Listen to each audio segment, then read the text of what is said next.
So before we begin, one of my friends last Sunday reminded me of this old story. It's an amazing analogy about adversity. And it's about, are you the carrot, the egg, or the coffee?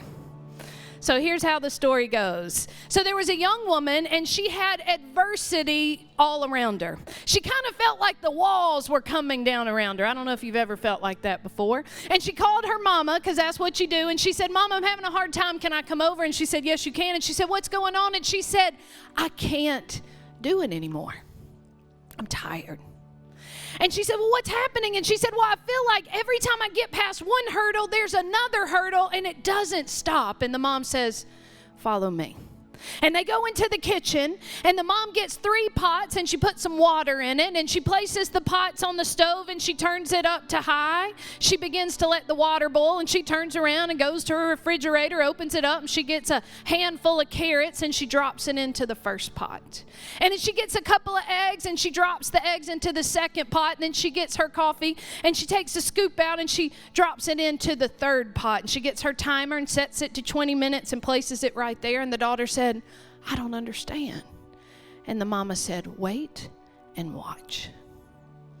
So for 20 minutes, they waited and they watched. The timer went off. She turned off the stove, and she got a big spoon, and she had 3 bowls, and she poured out the carrots and put it in the first bowl, the eggs in the second, and the coffee in the third. And she placed them on the table in front of her daughter, and she said, "Which one are you?"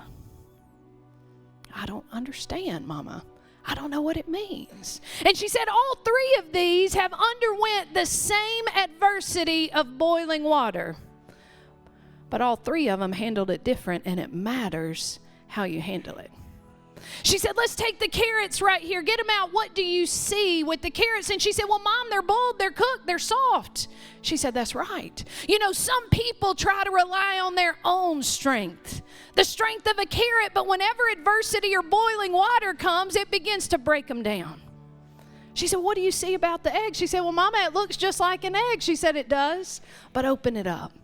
She opened up that egg, and she said, "Well, it's hard inside." She said, "Some people, on the outside, they look like everything's just fine. But on the inside, they let that adversity harden their heart. It shuts them off, and they just emotionally shut down." "Now, what about the third one? What do you see about the coffee?" She said, "Well, I see that the coffee, it turned the water brown." And she said, "That's it. You see, the coffee allowed itself to adapt to the environment and transform into something new." So what's the takeaway, church? I believe what God is telling us is that in life we are going to go through the fire, we are going to go through boiling water, but it matters how we handle it. Are we going to try and do it in our own strength and be the carrot and let it break us down, or the egg and make it appear on the outside that we're good but hardened and bitter and shutting God out? Or are we going to be like the coffee? And I believe the coffee being called out to God and said, "God, I can't, but you can. Because greater is he that lives in me, and I'm sorry for what I did, and I need your help." And here's my favorite part, church, is God didn't take away the boiling water.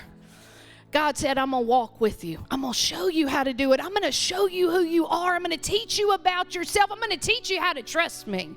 And through the process, I'm going to transform you, and you're going to be a sweet aroma." You see, church, if you turn to your neighbor and say, "You're the coffee."